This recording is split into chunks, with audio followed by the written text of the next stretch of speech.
Amado Mestre Jesus,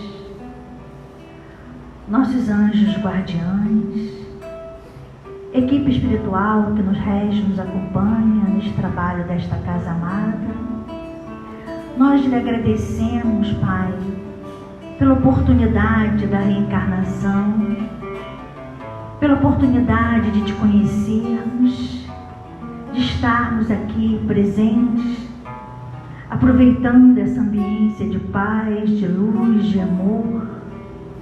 E te pedimos, Pai, que retire de nós o véu da ignorância, que amplie os nossos sensores, para que possamos compreender as palavras do nosso irmão, os ensinamentos do Mestre Jesus, para que possamos efetuar as reflexões necessárias e colocarmos em prática na primeira oportunidade que nós tivermos.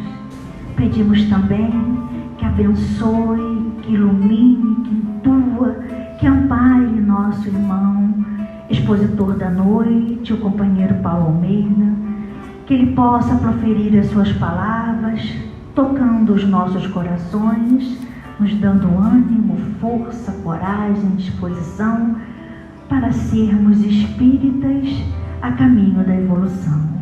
Abençoe a cada lar aqui representado, atenda cada pedido proferido de coração e que possamos distribuir esse amor e esta ambiência encontrados nesta casa amada a todos os nossos irmãos de jornada. Se conosco, Pai, hoje e sempre, graças a Deus.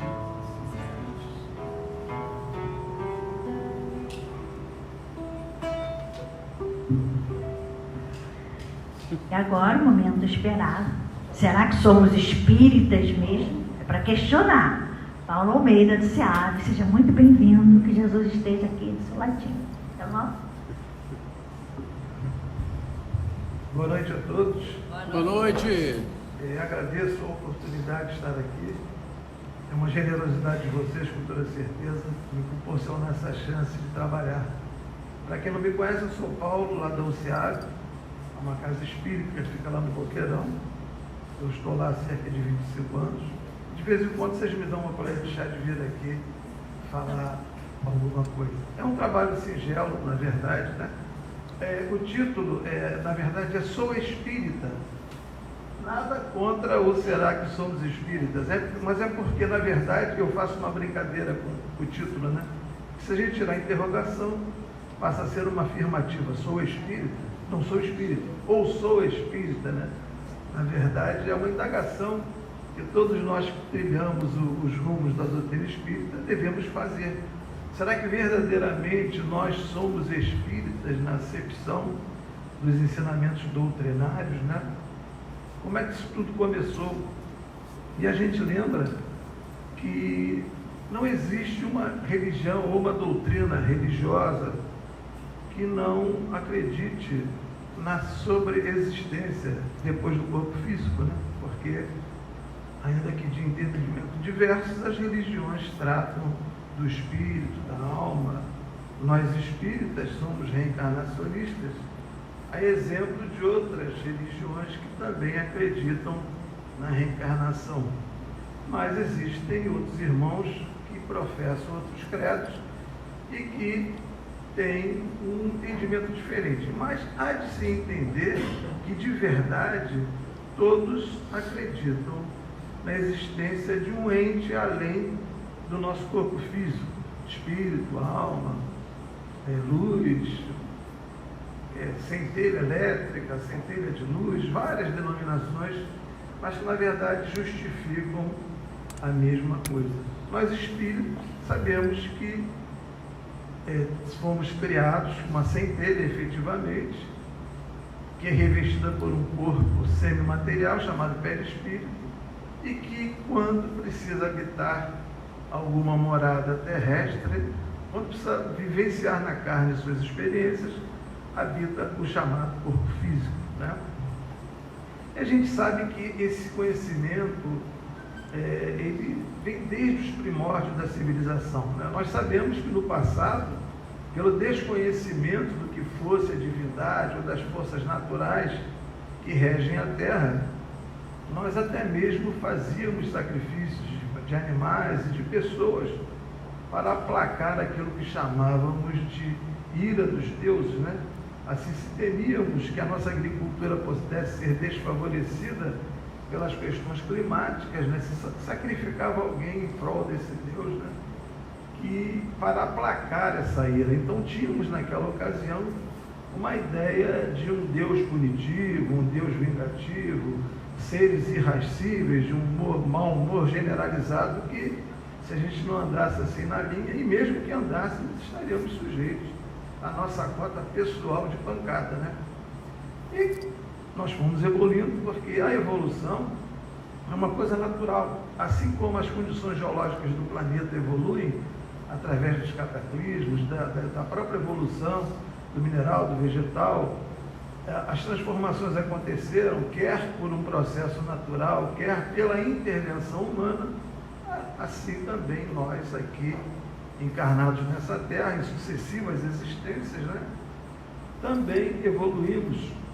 E a partir do momento que fomos adquirindo o intelecto, uma capacidade de discernimento, de apreender as coisas que nos eram transmitidas, começamos a ter um sentido organizacional, inclusive religioso.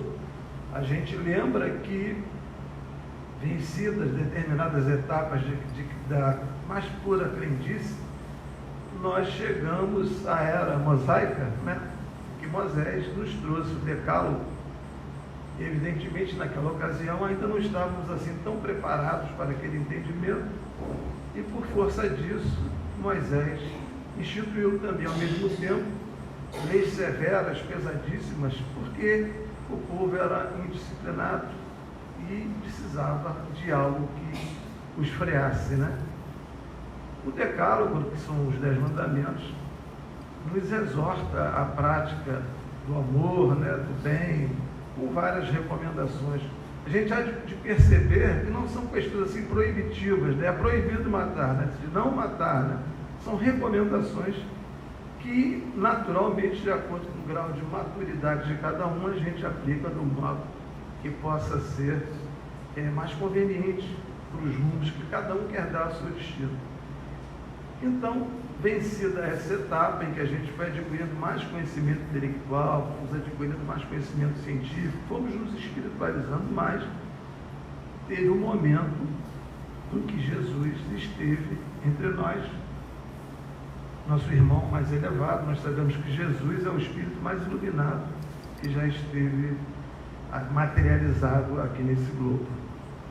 E Jesus veio nos trazer um aperfeiçoamento de tudo até que então se sabia, trazido por Moisés, tanto que ele declara expressamente: não vim destruir a lei, ou seja, não veio revogar tudo aquilo que Moisés houvera trazido, mas sim dar-lhe o cumprimento.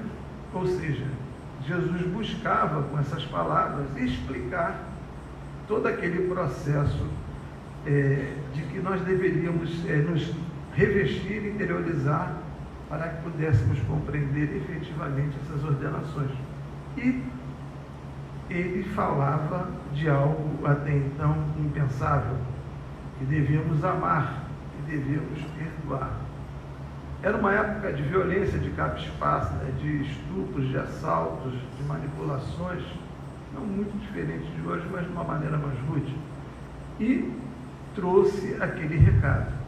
Mas, por óbvio, por nos faltar conhecimento, intelecto, maturidade, não nos fez as revelações em seu sentido mais profundo, mas deixou claro que outros ensinamentos, outras explicações nos seriam dadas, quando falou que meu Pai vos enviará o Consolador prometido, que seria, nós espíritas entendemos que foi a codificação formalizada por Kardec, que nos trouxe todas aquelas explicações maiores que não podíamos entender naquela época.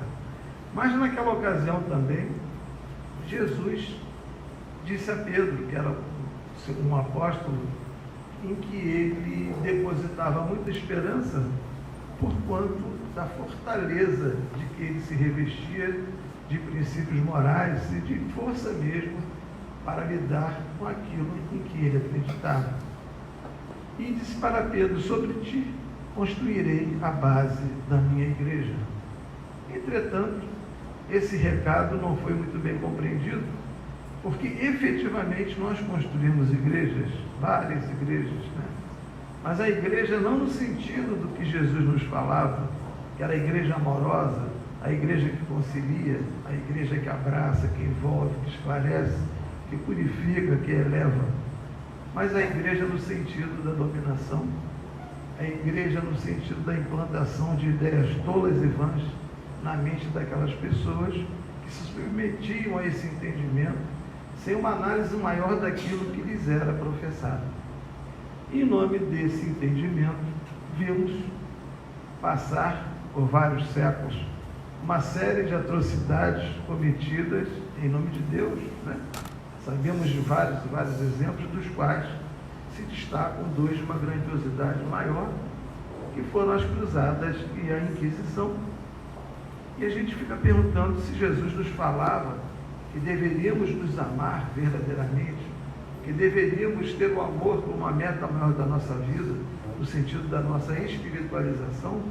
Como poderíamos então condenar à fogueira alguém que não professava aquilo que nós compreendíamos, ou alguém sobre o qual recaía uma ameaça, uma acusação improcedente muitas das vezes, motivada somente pela vingança ou pela vontade de usurpar? Mas foi assim que a gente vivenciou esse processo das igrejas. Com o advento da codificação, quando a gente chegou lá em 1850, mais ou menos, foi quando Kardec lançou a codificação espírita, primeiro pelo Livro dos Espíritos e depois Livro dos Médiuns, Evangelho, a Gênesis, Céu e Inferno, né? As obras que compõem o Pentateuco, ele nos trouxe mais explicações, né?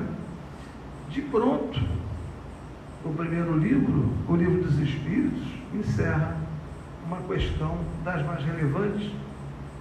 O Pentateuco, como nós sabemos, é formado por perguntas que Kardec fazia e eram respondidas pela espiritualidade. A primeira pergunta: que é Deus? Kardec não pergunta quem é Deus, o que é Deus, não, que é Deus? E os Espíritos respondem: inteligência suprema, causa primária de todas as coisas. Não existe uma figura barbuda, zangada, com um cajado na mão, para nos encher de bordoada se a gente não cumprir as determinações ali contidas. E as explicações que se seguem em toda a obra, todas, sem nenhuma dúvida, todas elas caminham no sentido de que o amor é a grande solução de nossas vidas.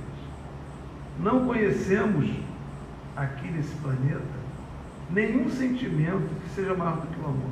Nada se assemelha ao amor. Ao amor. A gente precisa pensar se nós conhecemos o amor, se nós entendemos o que seja amor. Aquele amor que Jesus nos falava lá atrás.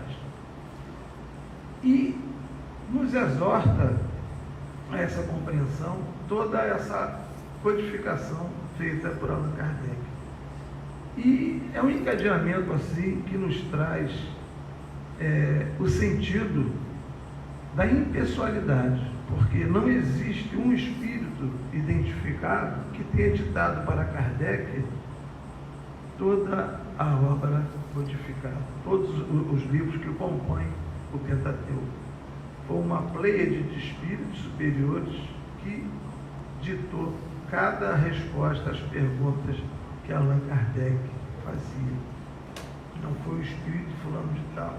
Exatamente para se evitar a personificação de alguém a qual deveríamos adorar e deveríamos seguir. Porque é uma vocação nossa ter adoração por alguém, seguir alguém, idolatrar alguém, né? A gente há de lembrar que que existe na Argentina a igreja maradonista, que tem como figura central, é uma igreja cristã, mas que tem como figura central Diego Maradona, que foi um jogador de futebol. Então a gente percebe que existe em cada um de nós uma intenção de ter, nós precisamos de alguém que nos apoie, precisamos seguir alguém, não somos capazes de andar pelos nossos próprios pés, a verdade é essa. E a proposta, a grande proposta da doutrina espírita é exatamente ao contrário de tudo isso.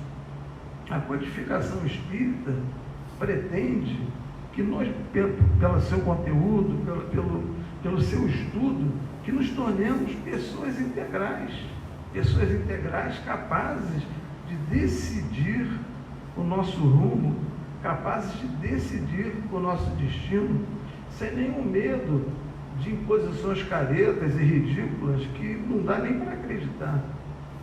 Quem lê a codificação, quem compreende os rumos da codificação, compreende perfeitamente que não existe inferno. Inferno, céu, paraíso, são questões conscienciais que estão embutidas no interior de cada um de nós.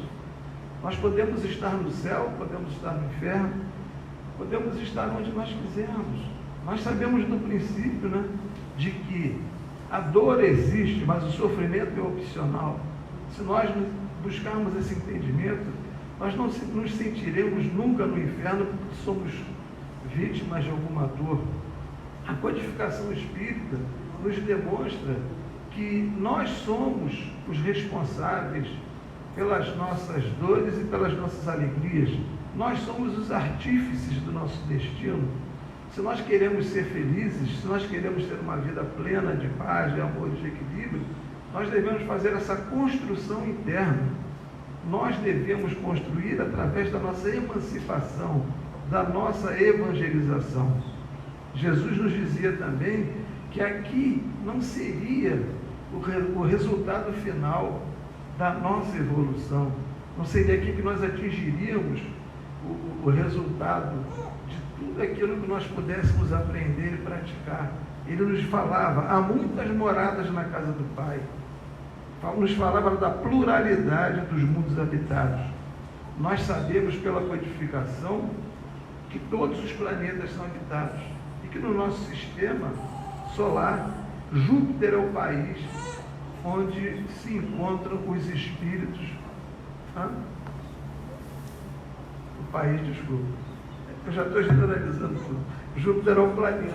Eu estou achando que é um planeta que eu posso, um país que eu posso ir para lá de avião, está certo?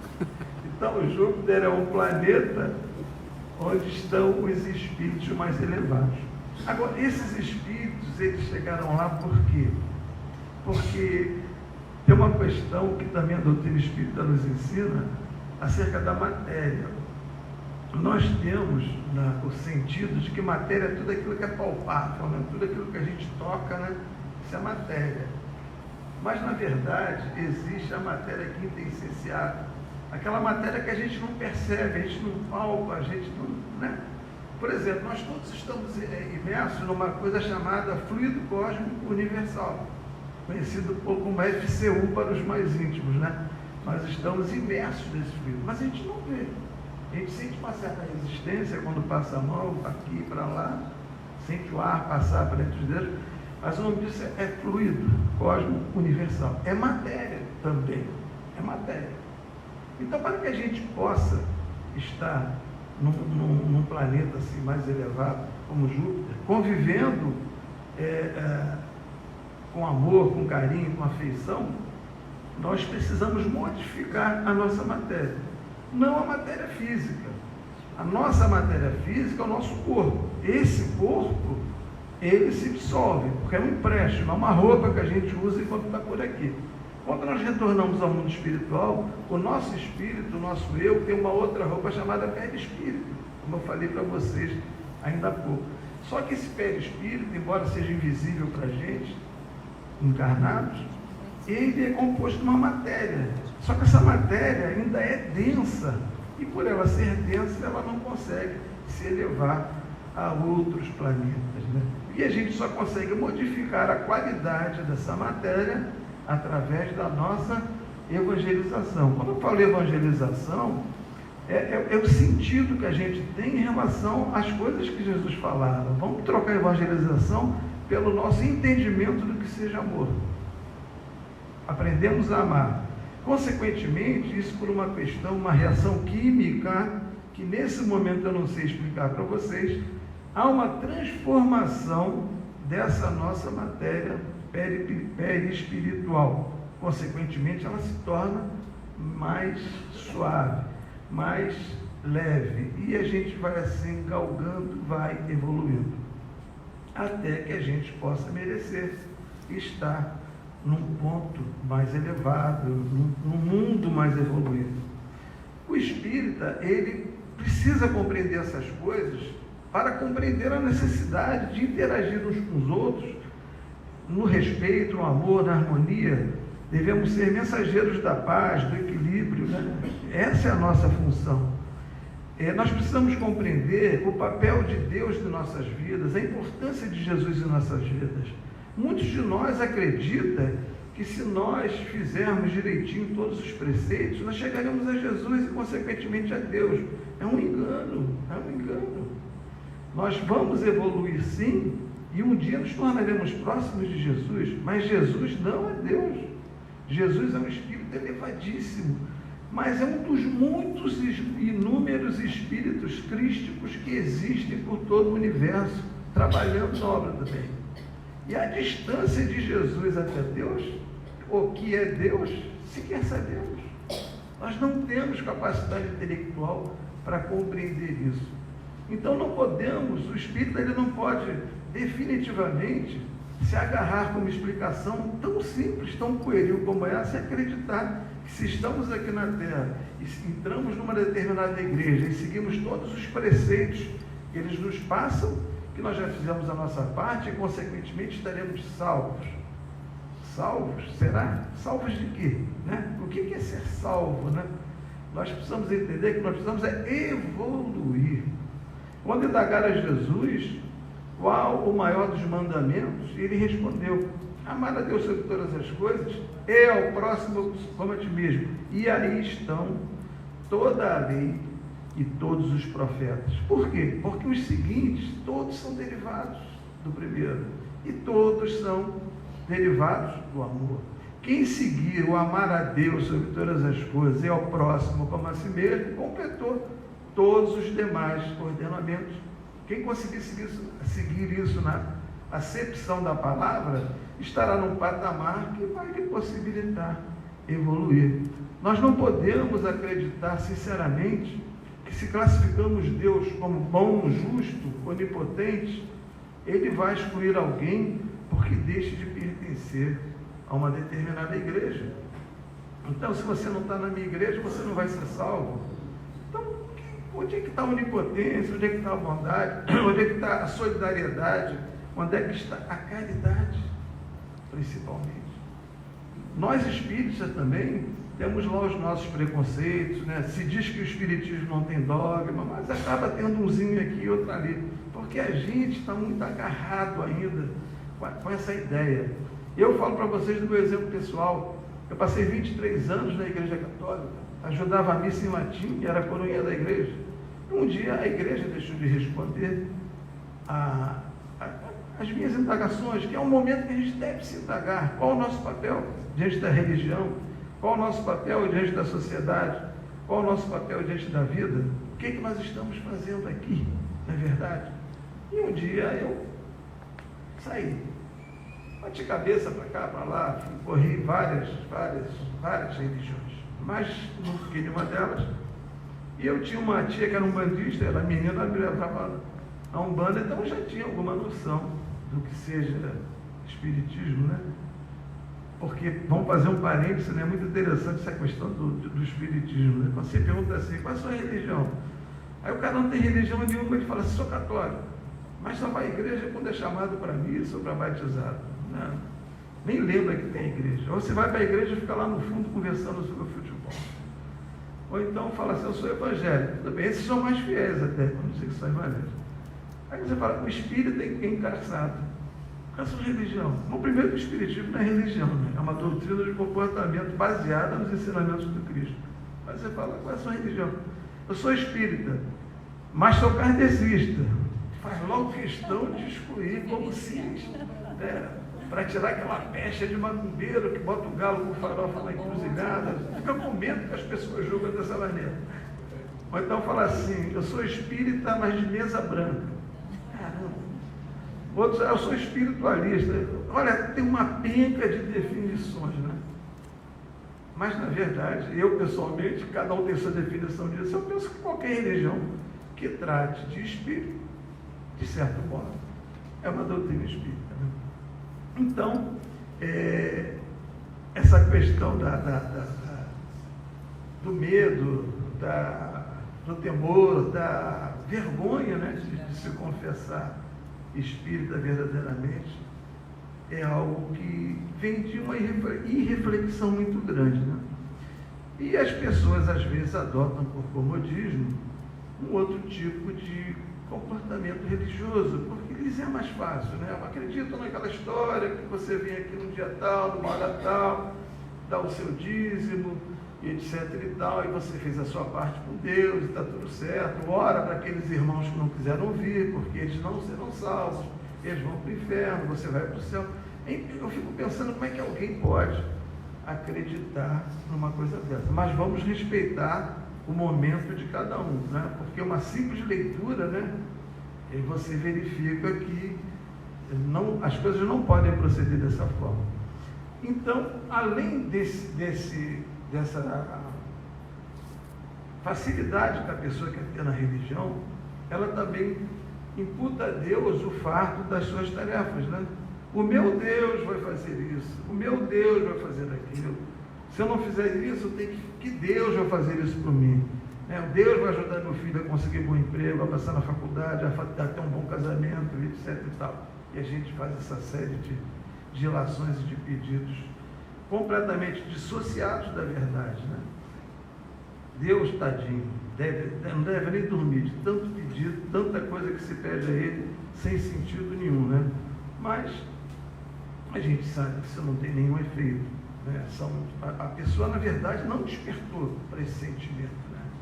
E eu percebo que, mesmo nós, assim, no meio espírita, existem pessoas que fazem essa mesma prática. Acho que, por exemplo, vir à casa espírita é o suficiente. Vir aqui, a música muito legal, toca um violão muito bonitinho, você escuta a música, fica envaidecido, né? Legal.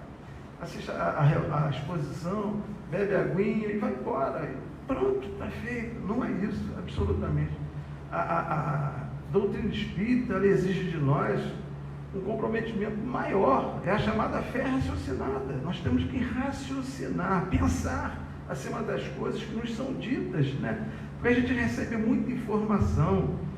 Hoje, então, com o advento da internet, Facebook, WhatsApp, você tem uma penca de notícias, de informações, que se você não tiver a capacidade de conhecimento para filtrar aquilo que estão te dizendo, você vai incorrer numa série de erros. Por isso que se diz que a nossa fé é raciocinada. Eu mesmo estou aqui falando para vocês, mas eu sempre recomendo, preste atenção se o que eu estou falando tem alguma consequência lógica, se vai induzir um raciocínio efetivo, ou se eu estou abusando das palavras, ou se eu estou tentando passar para vocês ideias minhas que podem não guardar identidade com a verdade. Então, é dever do espírita ser desconfiado, estudar, ser desconfiado. Senão a gente vai acreditar em qualquer coisa, né? A gente já tem essa tendência muito grande. E para que a gente possa chegar a esse entendimento, formar esse cabedal de conhecimentos, a gente tem que estudar, As casas espíritas, de modo geral, elas oferecem todas essas oportunidades. É através dos vários cursos, através da biblioteca. Quem não pode adquirir o livro na livraria, pega emprestado na biblioteca, frequenta o curso, se associa a um tipo de trabalho qualquer, grupos de estudo, para que a gente possa compreender aonde nós estamos metidos, né? Que tipo de barco nós estamos navegando, né? E ter a coragem de discordar daquelas coisas que a gente não entende que sejam daquele modo, né? Nós temos que ter personalidade. Nós só evoluímos pelo conhecimento, pela personalidade, pela a nossa própria afirmação diante da vida, diante do conhecimento, diante do mundo. Senão nós vamos ser meros depositários, né? Quem trabalha com educação sabe que existe a educação bancária e a problematizadora. Seremos meros depósitos de informação, vamos armazenando e nada fazemos com ela. Precisamos pensar, raciocinar, saber qual o rumo que nós devemos adotar em nossas vidas. Essa ideia de que os bons amigos espirituais vão fazer isso, vão fazer aquilo, Deus vai me dar um carro, vai me dar uma casa, Deus vai cuidar do meu filho. Engano seu, engano. Deus, o ente que a gente sequer sabemos quem é.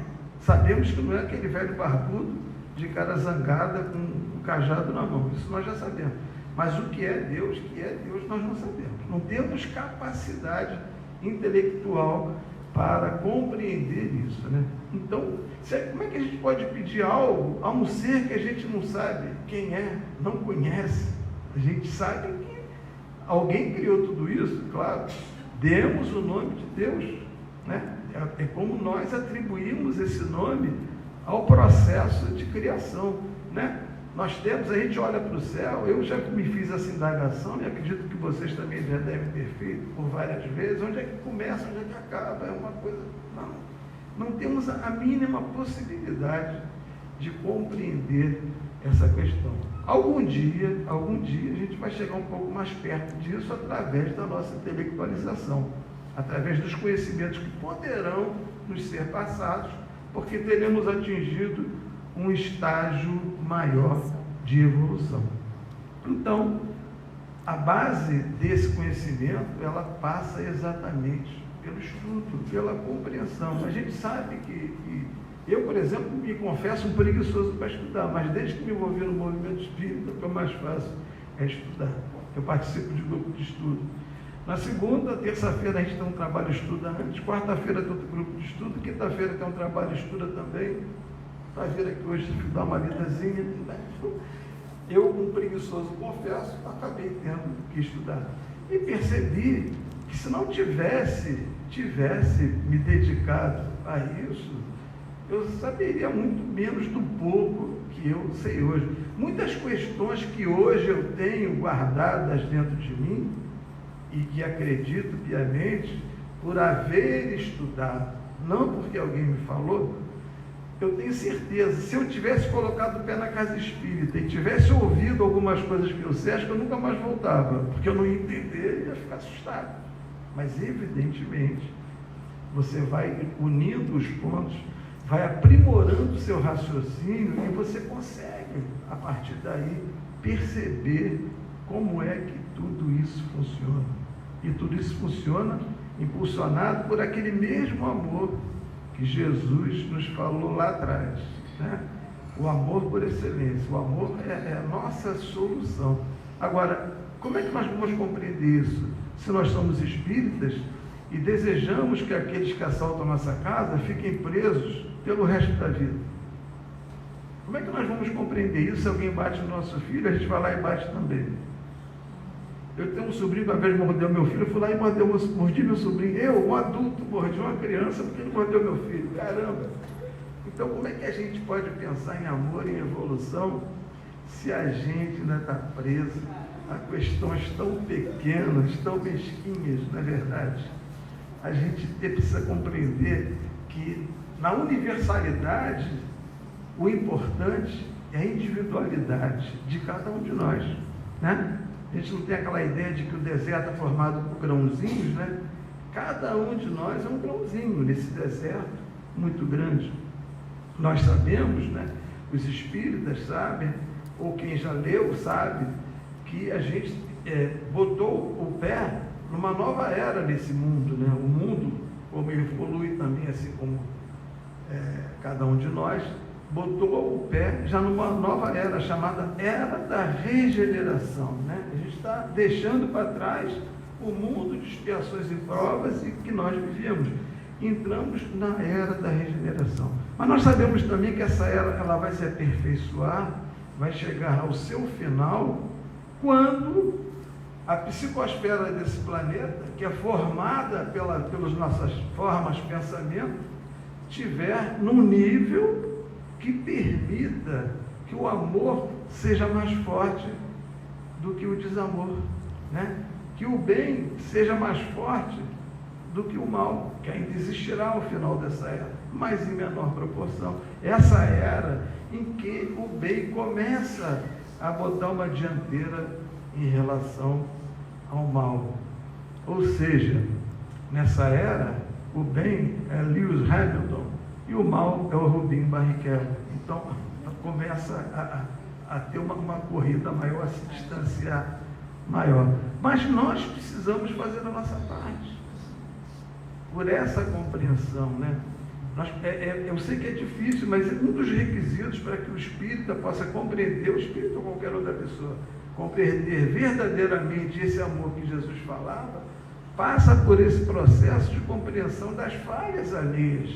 Quando ele falava, perdoai aqueles que vos ofendem e caluniam, né? A gente procurar perdoar essas pessoas, né? Perdoar não é um ato de a gente morrer de amores por aquele que nos causou algum tipo de dano, mas é você não dar mais importância àquele fato. Alguns dizem que perdoar é esquecer. Não. Perdoar é você se lembrar do fato, só que ele não te causa mais aquele problema, aquele mal-estar que ele te causava antigamente. E a gente só aprende isso pela espiritualização, pela evangelização, 50 minutos, pelos estudos, já estou chegando, os estudos que a gente tem que fazer. A gente sabe que o caminho é longo, né? Às vezes é difícil, né? Às vezes a gente não tem realmente tempo, não tem oportunidade, né? Mas a gente sabe também, como espíritas que somos, que a vida não é só essa. Eu nessa vida eu sou o Paulo, a Cris, minha companheira, casal de amigos queridos, também a Marcela e o Fred, nessa vida.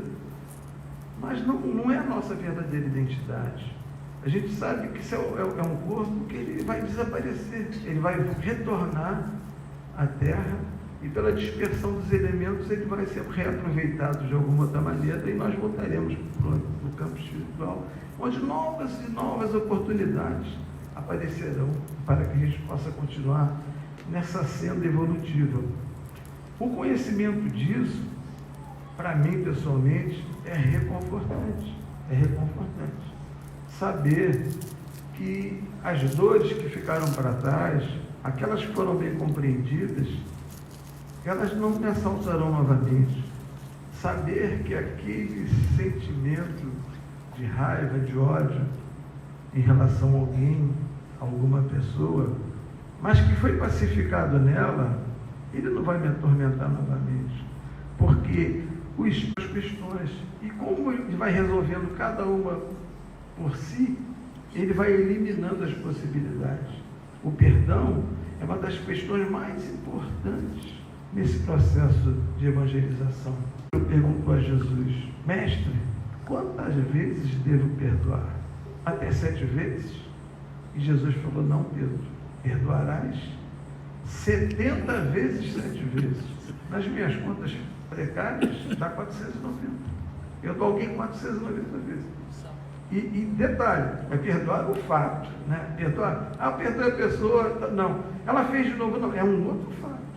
A gente perdoa o fato, né?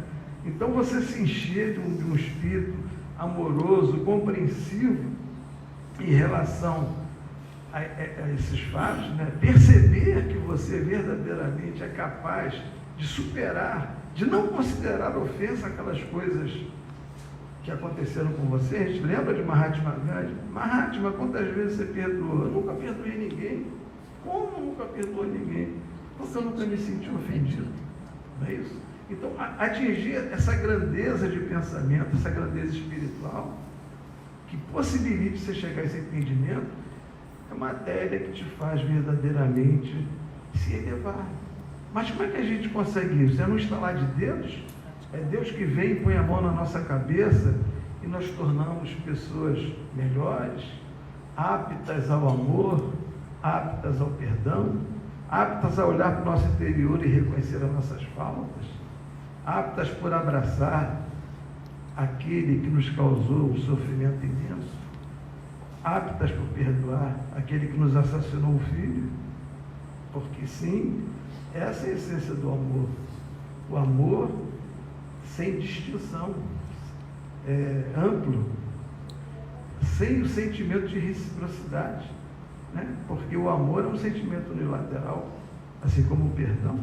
Você pode amar, você pode perdoar e o outro não entender, mas você está em paz com você mesmo, porque você conseguiu superar essa instância. Se você espera o movimento de alguém para perdoar ou para amar, talvez você precise esperar muito tempo. E é verdade que o conhecimento evangélico espírita, digo evangélico espírita que é baseado nos evangelhos, nós espíritas somos evangélicos também. Esse sentimento, ele só acontece pela emancipação moral que a gente possa ter através do estudo do conhecimento. Por isso que é tão necessário essa questão da gente compreender exatamente qual é o nosso papel aqui na Terra, qual é o nosso papel aqui na Casa Espírita, qual é o nosso papel diante da sociedade, de nossa família, de nossos amigos e principalmente de nossos desafetos, né? Que são aqueles que, no primeiro momento, mais nos incomodam e que queremos vê-lo longe dos nossos olhos. Mas não seria assim, né? A doutrina espírita também, ela nos demonstra que muitas das dores, dos desenganos, dos ódios, rancores, ressentimentos que nós passamos, tem uma ligação direta com nossas causas pretéritas dessa e de outras existências, né? O mal que nos causa um outro, por certo, foi o mal que já causamos a alguém no passado, e ele veio nos visitar, não como um sentimento de vingança, mas como algo que nos faça pensar, que nos faça raciocinar, que nos faça compreender sobre o móvel das ações humanas e, consequentemente, nos tornarmos melhores. Então, tempo esgotado. Agradeço muito a oportunidade de estar aqui com vocês, né? Vocês são muito pacientes, ninguém reclamou, ninguém falou nada, ninguém chamou minha atenção. Eu fico muito feliz mesmo por ter estado aqui. E que as forças da natureza, Jesus, nosso mestre, nosso guia, nosso irmão querido, possa continuar iluminando nossas consciências para que nós possamos fazer verdadeiramente aquilo que nos cabe fazer. Nós possamos seguir adiante e não ficar parados esperando o bonde do destino, porque ele não vai passar. Nós é que temos que buscar o caminho na nossa estrada. Então, que Jesus abençoe a todos e muito obrigado.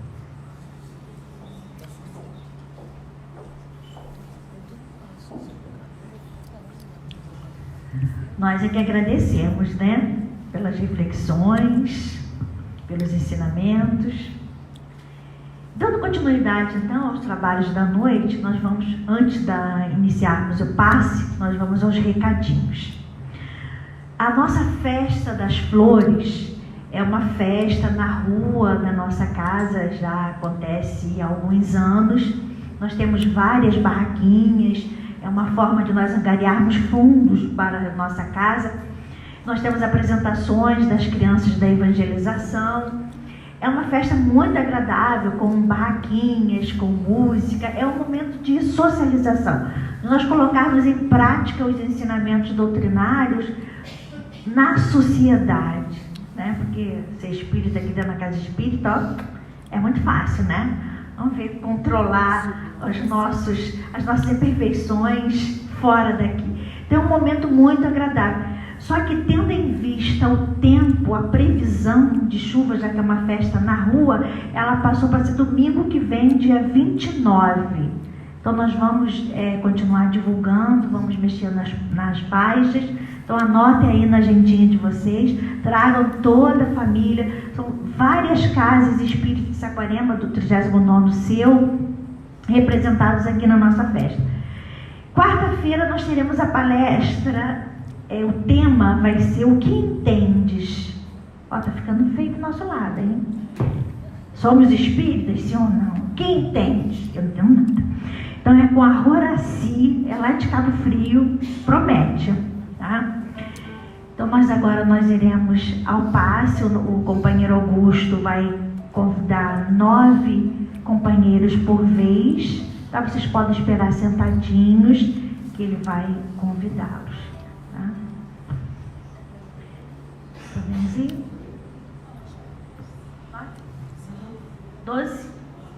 12 companheiros, melhor.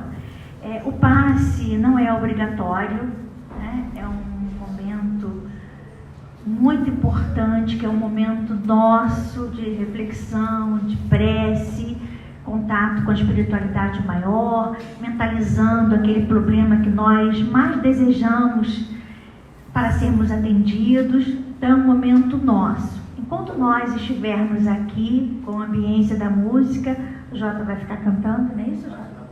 Página 2, então eu vou ficar cantando, mas podemos ficar em prece, porque essa harmonia aqui com a música ajuda o processo de cura lá dentro, tá bom? Página 2.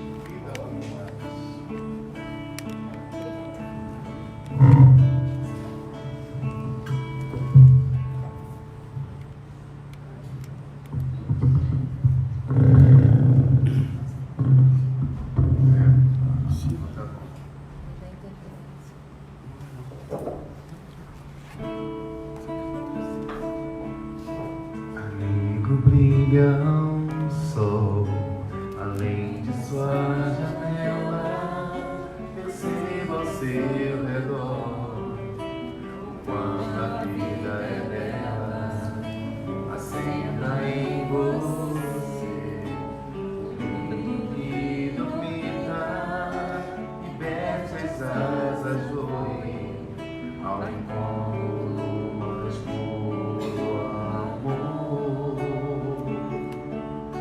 Abrace o infinito,